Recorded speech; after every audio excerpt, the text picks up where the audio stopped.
The dawn breaks over the misty shores of Wessex. The year is 878. Weak winter light glints off the dew-covered grass as Saxon sentries peer anxiously toward the horizon. The wooden palisade that surrounds their settlement offers little comfort against what they know is coming. For weeks, rumors have spread. The Northmen are gathering, and their wooden shields, once objects of mockery among Saxon warriors, now cast long shadows of dread across the English countryside. This is the story of how a simple wooden defense became the instrument of conquest, how the Viking shield wall transformed warfare in medieval Europe, and how underestimation led to the near collapse of Anglo-Saxon England. Before we begin this journey into the Viking Age, tell me in the comments, where are you watching from? It's always fascinating to see our community of history lovers spread across the world. And if you're new here, don't forget to subscribe and enable notifications. Every subscription helps us keep exploring the real stories behind the legends. Now let's begin. The England that awaited the Vikings was a patchwork of kingdoms, each with its own traditions of warfare. The Anglo-Saxons had established themselves as the dominant culture across much of Britain in the centuries following Rome's retreat. They had developed a warrior aristocracy that prided itself on individual combat prowess, expensive iron-banded shields, and ornate helmets that displayed status as much as they offered protection. Saxon warriors fought primarily for personal glory, their poetry celebrating the individual hero who stood firm while others fled. They had encountered raiders before, Picts from the north, Celtic peoples from the west, but nothing had prepared them for what emerged from the northern mists in the late 8th century. The Saxon military tradition had evolved from continental Germanic customs. Their warriors, particularly the Thenns who formed the elite corps of fighting men, were expected to provide their own equipment. This created a visible hierarchy on the battlefield. The wealthiest fighters wore mail shirts, burnies, that required thousands of interlocked iron rings, each one laboriously crafted by skilled smiths. Their helmets, though not as common as later medieval depictions might suggest, were often adorned with decorative elements that proclaimed the wearer's status. Their shields, typically round or kite-shaped, featured metal bosses and were frequently rimmed with iron bands that added weight but also durability against the heavy striking weapons of the day. This equipment wasn't merely functional, it was symbolic. The Anglo-Saxon poem Beowulf, though set in an earlier time, reflects values that persisted into the period of Viking contact. Warriors were celebrated for their individual courage, their willingness to stand firm even when outmatched. The poem speaks of board and byrnie as the proper equipment of a warrior, with particular emphasis on the quality of these items as markers of social standing. When Saxon forces gathered for battle, they did so as a collection of individuals, each man's equipment reflecting his wealth and status within the rigid social hierarchy that defined Anglo-Saxon England. To understand the shock of the Viking arrival, we must journey to the cold fjords and forested valleys of Scandinavia, where a unique culture had been developing in relative isolation. Here, in a harsh landscape where resources were scarce and winters brutal, communities had evolved around practical solutions and communal effort. The shield that would come to dominate European battlefields was born of necessity rather than ostentation. Unlike their continental counterparts, who increasingly favored metal-reinforced defenses, the Norse people created shields from readily available materials, primarily lime and fir wood, materials light enough to carry through long campaigns yet strong enough to withstand significant impact when properly constructed. Life in the Norse homelands shaped every aspect of their material culture. The long, dark winters provided time for craft work, while the short growing season meant that every member of society needed to contribute to survival. The Norse social system, while hierarchical, was less rigidly stratified than many contemporary European societies. A successful farmer might also be a respected warrior. A skilled shipwright might join raids during the summer months. This fluidity extended to their military organization, where leadership was often based on demonstrated ability rather than purely hereditary claims. The harsh environment bred pragmatism. What worked was valued more than what was traditional or aesthetically impressive. The typical Viking shield was circular, approximately 30 to 36 inches in diameter, constructed from overlapping planks of wood usually no more than a quarter-inch thick. At the center was the iron boss, a dome-shaped piece of metal that protected the hand and could be used as a striking weapon in close quarters. The shield's rim was bound with rawhide or leather, sometimes reinforced with iron in wealthier warriors' equipment. The entire face would be covered with treated animal hide, offering additional protection against the elements and strengthening the structure. Despite this careful construction, to Saxon eyes, these wooden shields appeared primitive compared to their own heavier, iron-reinforced defenses. The construction process itself reflected Norse cultural values. Shield-making was not relegated to specialized craftsmen, but was often a community activity. During the winter months, when agriculture was impossible, many hands would contribute to the production of war gear. Women would prepare the animal hides that covered shields, while men with woodworking skills shaped the planks.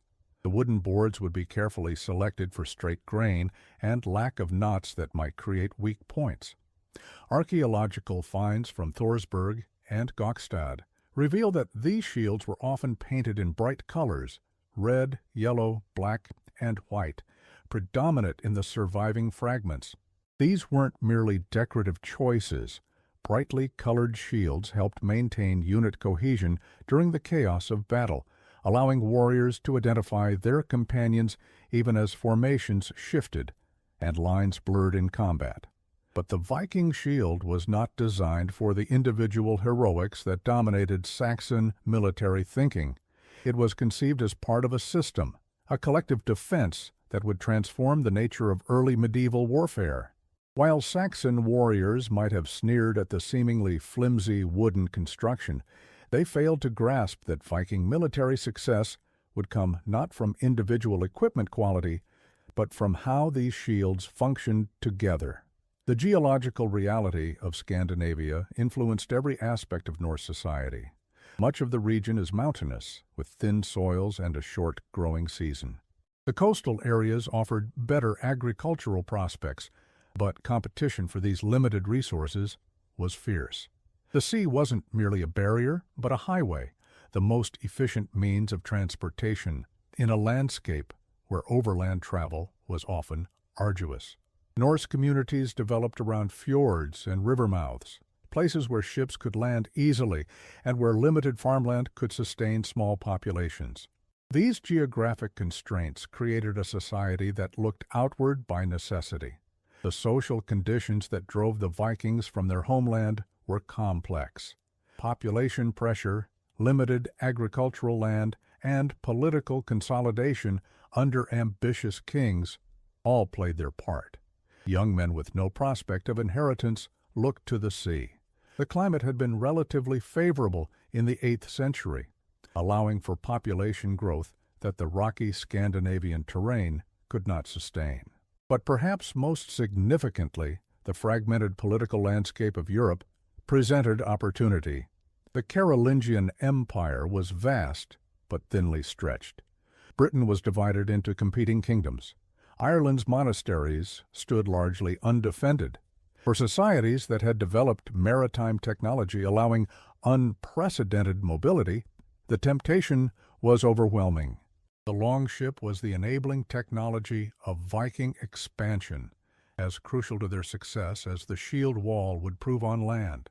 These vessels combined shallow draft, allowing them to navigate rivers and beach directly on coastlines, with seaworthiness that permitted ocean crossings. They could be propelled by either sail or oars, making them versatile in varying conditions.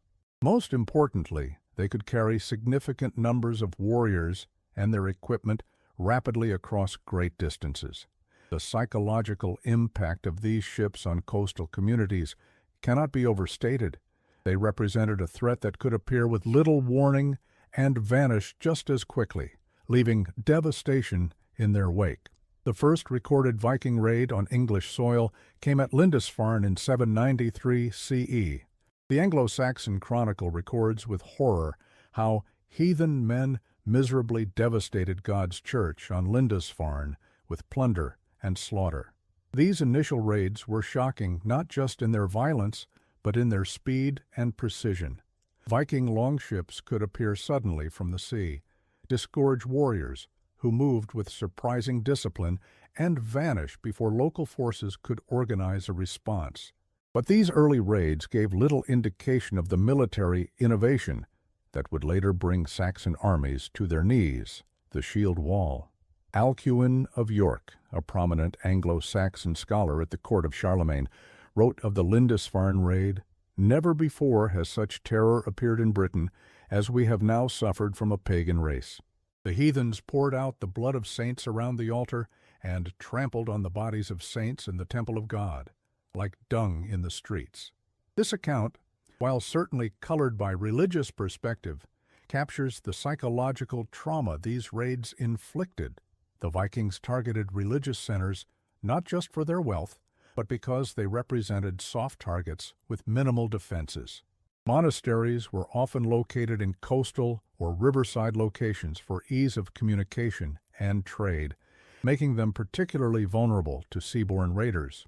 When Saxon and Viking forces first clashed in pitched battle, cultural differences in combat philosophy became immediately apparent. Saxon warriors, influenced by a heroic tradition that celebrated individual prowess, often fought in loose formations that allowed personal glory through single combat. Their shields were personal defenses, and while they might stand shoulder to shoulder, they lacked the disciplined cohesion that characterized Viking formations. Saxons initially regarded the Viking preference for lighter, wooden shields as evidence of inferior craftsmanship or poverty. The Annals of St. Bertin record a Frank warrior's dismissive comment, "Their shields are but planks bound with hide, not fit to stand against good Frankish steel." These early encounters were often inconclusive. Viking raiders, initially at least, preferred to avoid pitched battles with organized forces, focusing instead on isolated settlements or religious communities that offered rich rewards for minimal risk. When confronted with substantial opposition, they would often retreat to their ships rather than risk a disadvantageous engagement. This hit-and-run strategy contributed to Saxon misconceptions about Viking fighting capability. The Northmen were dismissed as opportunistic pirates rather than serious military threats, their equipment deemed primitive and their tactics cowardly. This underestimation would prove catastrophic as Viking ambitions in England evolved from raiding to conquest. Such misconceptions would prove fatal. The true power of the Viking shield was revealed when warriors formed the skjaldborg, the shield wall. Warriors would stand side by side, their shields overlapping like scales, creating an unbroken barrier that could move and adapt as a single entity. The front rank would lock their shields together, while those behind would raise theirs overhead, creating protection from missile weapons. This formation transformed individual warriors into a collective organism, one that could advance methodically across a battlefield while maintaining protection from both projectiles and melee weapons. The shield wall required extensive training and discipline. Young Norsemen would practice formation fighting from adolescence, learning to maintain position even under pressure. The sagas describe how shields would be locked together, the left edge of each shield overlapping the right edge of the next, creating a continuous barrier. The depth of the formation was typically 3 to 5 ranks, with the front rank kneeling to provide better coverage and stability. The resulting formation was surprisingly mobile, capable of advancing, retreating, or wheeling to face threats from different directions while maintaining its protective integrity. The lightweight construction of the Viking shields was a virtue in this context, allowing warriors to maintain their positions for extended periods without exhaustion. The psychological impact of facing such a formation should not be underestimated.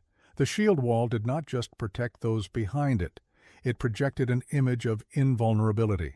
As it advanced, warriors would bang weapons against their shields, creating a thunderous rhythm that disoriented opponents and steeled their own resolve.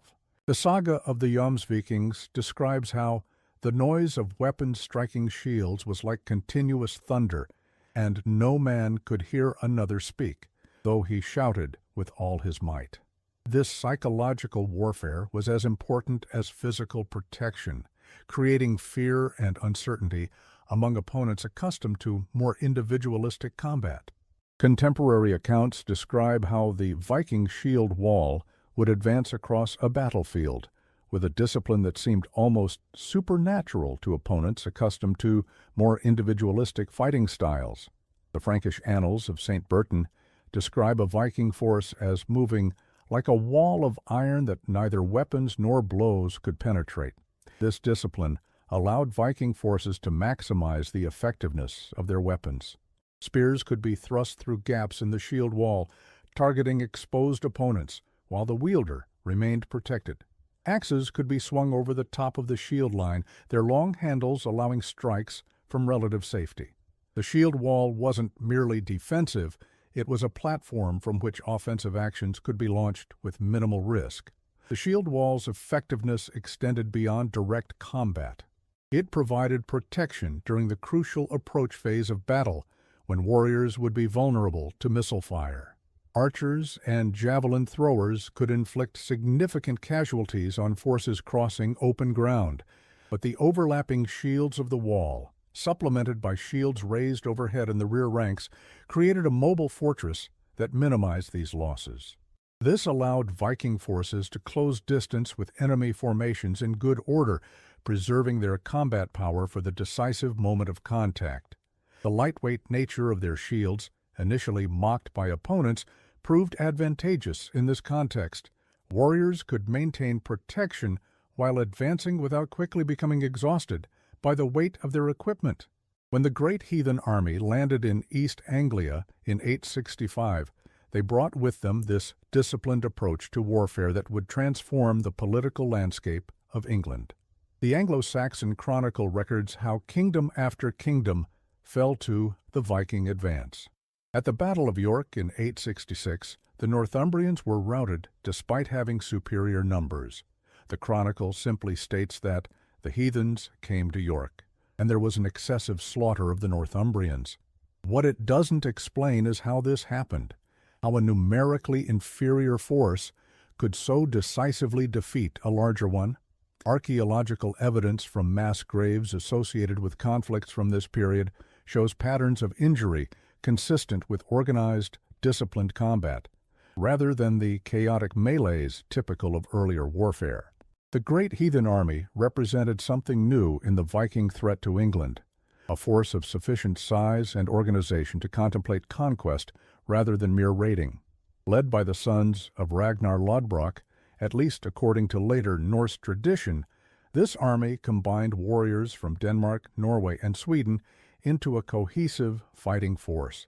Their initial success against Northumbria demonstrated the effectiveness of their tactics against even numerically superior forces.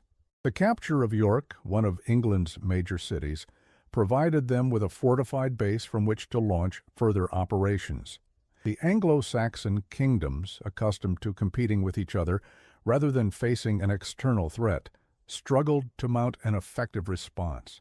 The shield wall's effectiveness was most dramatically demonstrated at the Battle of Ashdown in 871. Here, the young Alfred, not yet the Great, led a Saxon force against a Viking army. The Saxons had begun to adapt to Viking tactics, forming their own version of the shield wall. The battle was hard fought and ultimately a Saxon victory. But contemporary accounts note the difficulty of breaking the Viking formation. The Anglo-Saxon Chronicle describes how the battle raged around a lone thorn tree, suggesting a static confrontation between two shield walls, each trying to outlast and eventually break through the other. This was a new kind of warfare for the Saxons, not the rush of individual heroics celebrated in their poetry, but the grim determination of collective discipline. Asser, Alfred's biographer, provides additional detail about Ashdown. The Christians, following their Lord's example, began the battle promptly against the advancing foe, even though their king had not yet arrived. Joining shield to shield in the best manner they could, they moved their standards forward. This passage suggests that the Saxons had already begun to adopt the shield wall tactics of their enemies, recognizing their effectiveness. The battle was won not through individual heroics, but through collective effort and the ability to maintain formation integrity even under extreme pressure. Alfred's victory at Ashdown demonstrated that the shield wall could be countered by similar tactics employed with equal discipline, a lesson that would prove crucial as the conflict between Saxon and Viking forces intensified. The shield wall transformed not just how battles were fought, but who could fight in them. The relative simplicity of the wooden Viking shield meant that it required less specialized craftsmanship than more elaborate defenses. A farming community could, with modest resources, equip a significant number of warriors with effective shields. This democratization of warfare allowed the Vikings to field larger forces relative to their population than many of their contemporaries. While Saxon and Frankish armies increasingly relied on a professional warrior class, Viking raids could draw on a broader segment of society.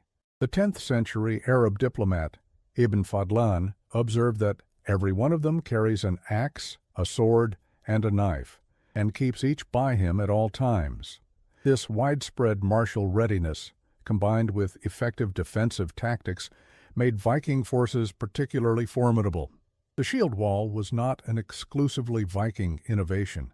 Similar tactics had been employed by other cultures, most notably the Romans, whose legionaries had used the scutum, a large rectangular shield in overlapping formations.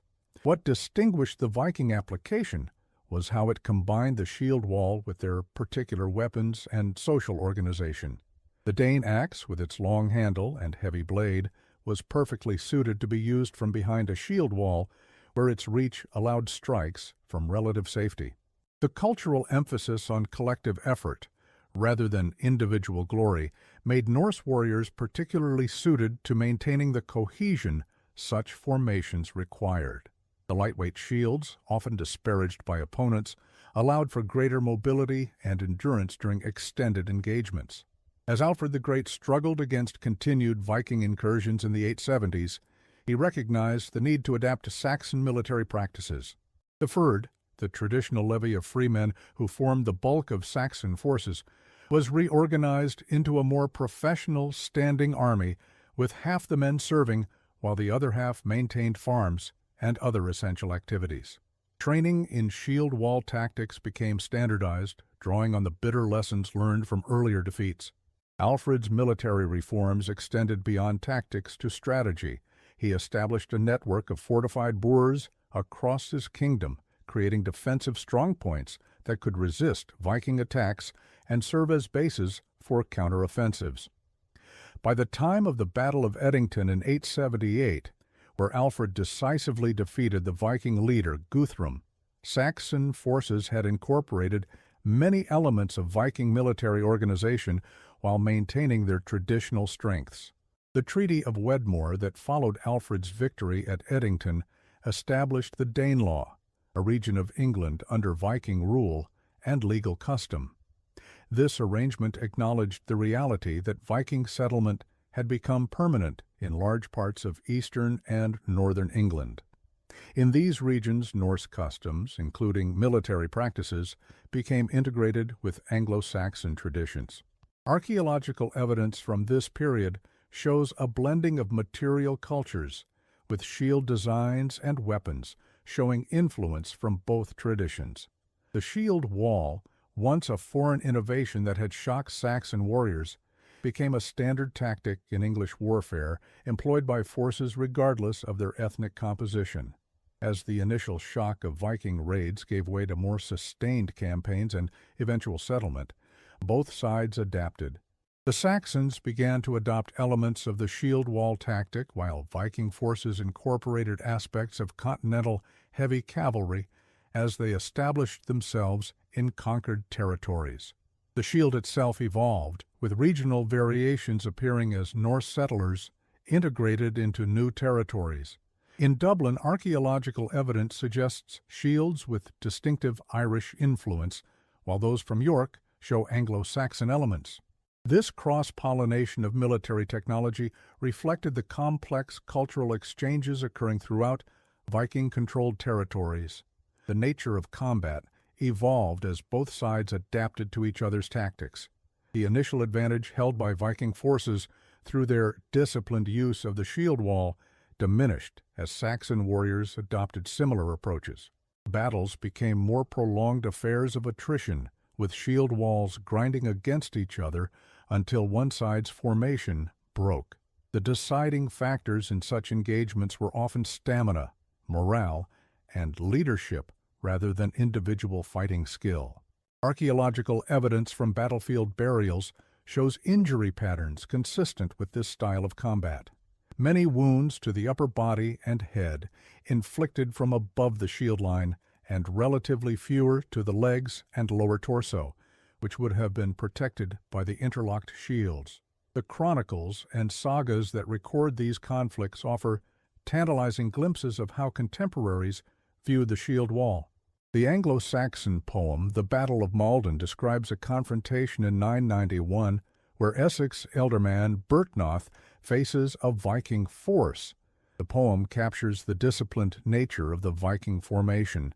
They stood fast. I remember who would not flee. Even in defeat, the poem acknowledges the effectiveness of the Viking tactical system. The Icelandic sagas, though recorded centuries later, preserve traditions of shield wall tactics. Njál's saga describes how warriors were trained from youth to maintain formation. Stand fast in the shield wall, cover well, let your shields touch, keep your spears leveled at all times, and above all, remain steady. The Battle of Maldon also illuminates the cultural transition occurring within Anglo-Saxon military thought. The poem depicts Byrhtnoth making a fateful decision to allow Viking forces to cross from an island to the mainland, giving up a tactical advantage for the sake of what he considers honorable combat. This decision, motivated by the traditional heroic ethos, proves disastrous. The poem's author does not condemn Byrhtnoth for his choice, but the narrative makes clear that such individual concepts of honor had become liabilities in the face of the disciplined, collective approach of Viking warfare. The poem marks a society in transition, caught between traditional values and the harsh realities of a new style of conflict. Archaeological evidence provides physical confirmation of literary accounts. Excavations at Viking-age sites across Scandinavia and the British Isles have uncovered numerous shield bosses, the metal centerpieces that were often the only parts to survive the centuries. These finds allow archaeologists to reconstruct the dimensions and likely construction methods of the shields themselves. Experimental archaeology has demonstrated that shields built according to these specifications, despite their relatively light construction, provided effective protection against the weapons of the period when used in formation. Tests conducted with reproductions have shown that a properly constructed Viking shield could absorb the impact of spear thrusts, sword strikes, and even moderate axe blows without catastrophic failure. The shield was more than just a piece of military equipment. It held profound cultural significance in Norse society. In the Eddic poem Havamal, Odin advises that a warrior should carry his shield for protection in any unfamiliar situation. Shield imagery appears frequently in Norse art, often in association with gods and heroes. The Shield Maiden, a woman who chose the path of warfare, appears in several sagas, suggesting that the shield represented not just physical protection, but the choice to follow a warrior's path. Archaeological evidence from certain burials, though controversial in interpretation, suggests that some women may indeed have been buried with shields and weapons, supporting the literary references to female warriors in Norse society. The legacy of the Viking shield wall extended far beyond the immediate conflicts of the Viking Age. As Norse settlers integrated into European society, their military innovations became part of the broader tactical repertoire. The Norman conquest of England in 1066 led by descendants of Viking settlers in France, utilized shield wall tactics alongside cavalry charges at the Battle of Hastings. King Harold's Saxon forces also formed a shield wall on Senlac Hill, demonstrating how thoroughly this once foreign tactic had been absorbed into English military tradition. The shield wall would eventually give way to new innovations, plate armor, longbows, gunpowder, but its influence on medieval military thinking lasted centuries. The Battle of Stamford Bridge in 1066, just weeks before Hastings, represented one of the last great Viking expeditions against England. King Harald Hardrada of Norway, accompanied by the exiled Tostig Godwinson, led a substantial force into Northumbria. They were met by King Harold of England, who had force-marched his army north to confront this threat. The battle featured shield walls on both sides, with the English formation ultimately prevailing. A Norse saga records that a single berserker held a narrow bridge against the English advance for some time, demonstrating exceptional individual prowess, but was finally defeated by an English warrior who floated beneath the bridge and thrust a spear up through the planks.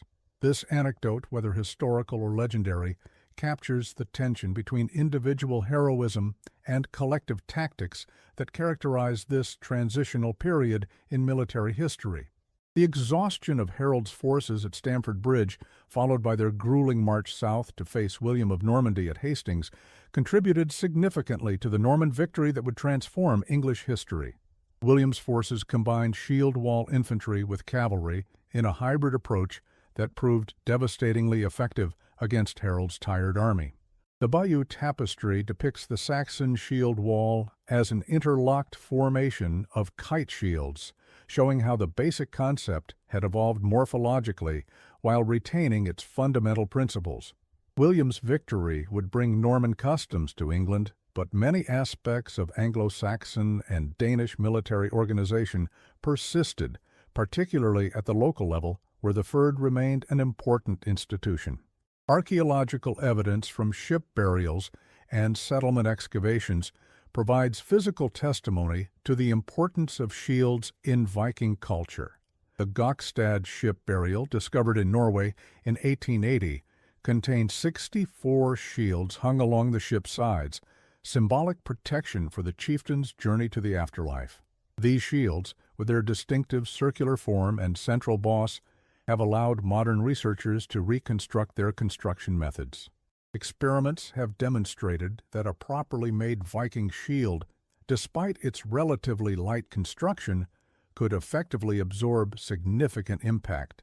The laminated wood construction, animal hide covering, and leather rim combined to create a defense that could flex slightly under impact, distributing force rather than trying to rigidly resist it.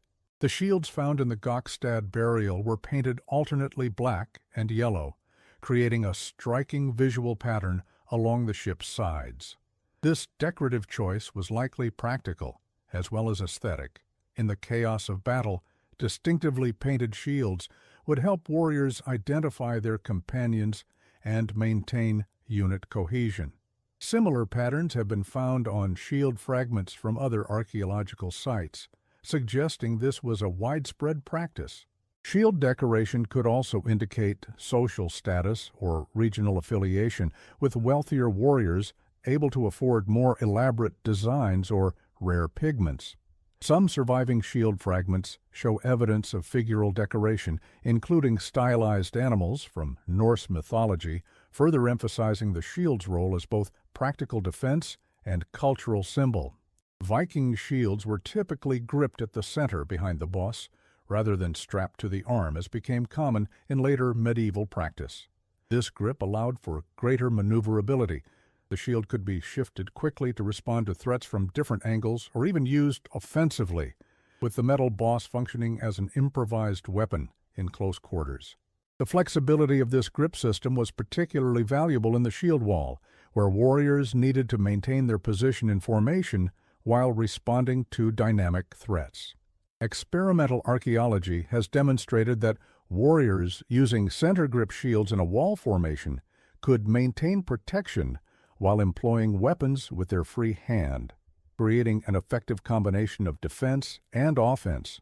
As the Viking Age drew to a close in the 11th century, the political landscape they had transformed began to stabilize. In England, Knut the Great ruled a unified kingdom that incorporated both Anglo-Saxon and Danish traditions.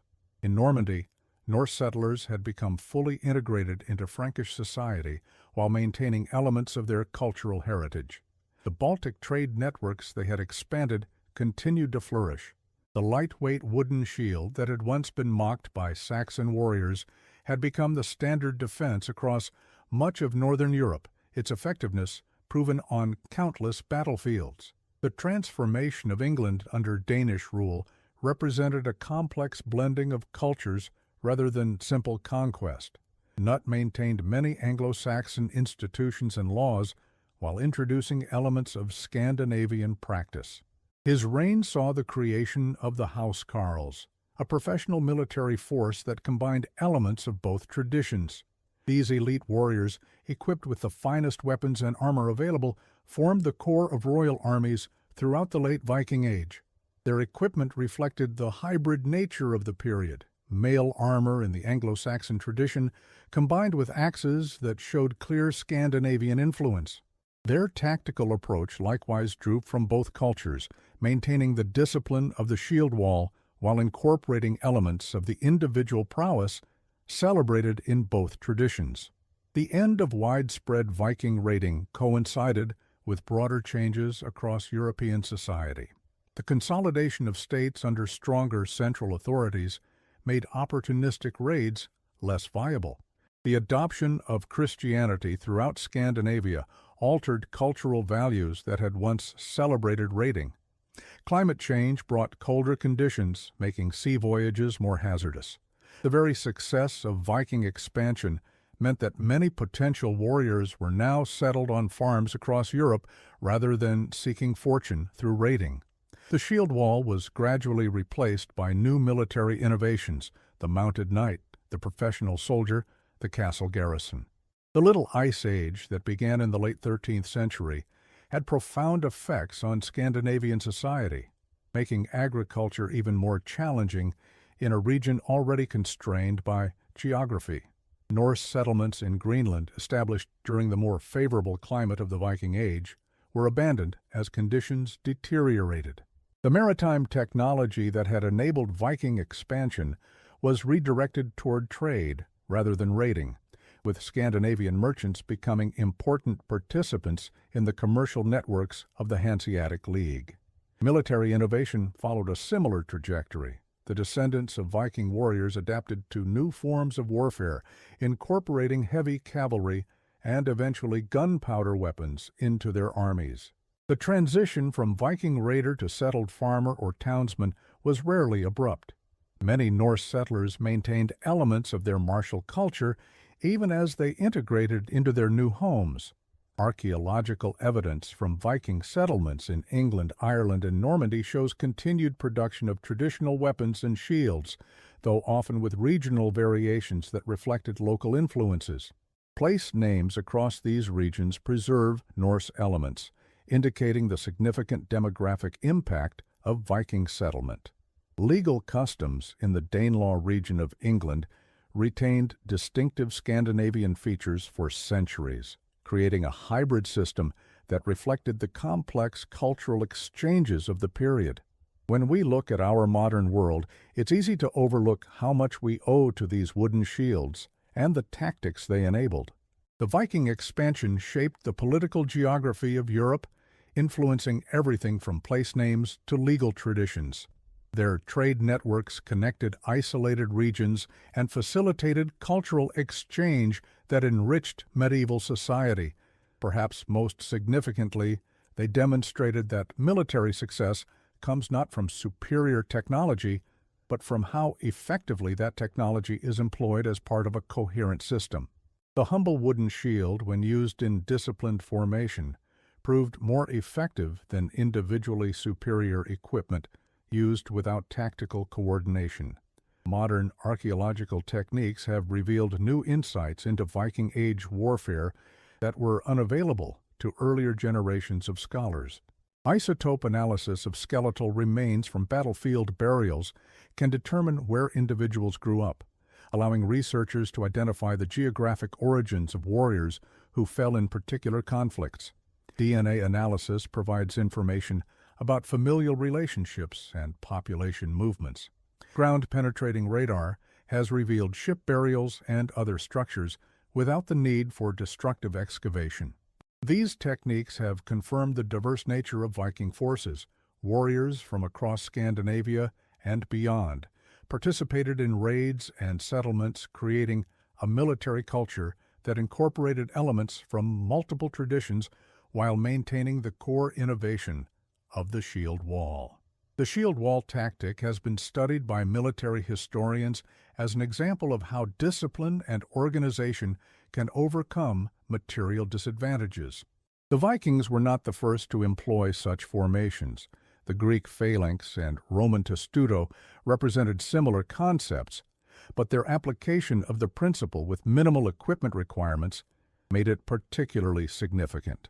Modern military thinking continues to reflect the lesson that coordinated action by disciplined units often prevails over superior individual capability. From the formations of early modern pike squares to contemporary infantry tactics, the fundamental insight of the shield wall, that collective defense creates a platform for effective offense, remains relevant to military planners. The next time you visit a museum and see a Viking shield behind glass, its wood now darkened with age, its iron boss perhaps rusted, remember that you are looking at more than just a defensive tool. You are seeing evidence of a revolution in warfare, a symbol of how tactical innovation can overcome material disadvantage.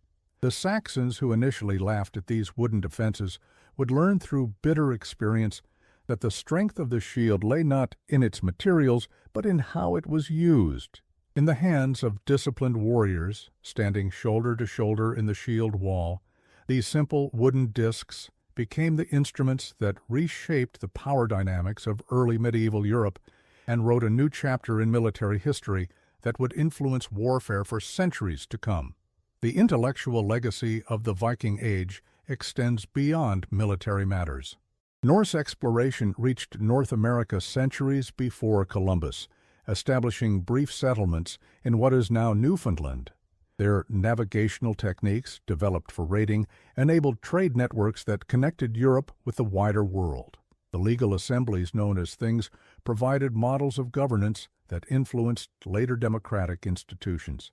Even their mythology, with its emphasis on fate and the inevitability of decline, continues to resonate in modern culture. All of these achievements were enabled, at least in part, by the military success that created space for Norse culture to spread beyond its Scandinavian homeland. Today, as archaeologists continue to uncover evidence of Viking settlements across Europe, we gain new insights into how these shields were constructed and used. Experimental archaeology has demonstrated that techniques described in medieval sources create surprisingly effective defenses. The reconstruction of shield wall tactics by historical reenactors has shown how these formations could maintain cohesion even under significant pressure. What once seemed primitive to Saxon eyes has been revealed as sophisticated in its simplicity, a perfect adaptation to the needs of the society that created it.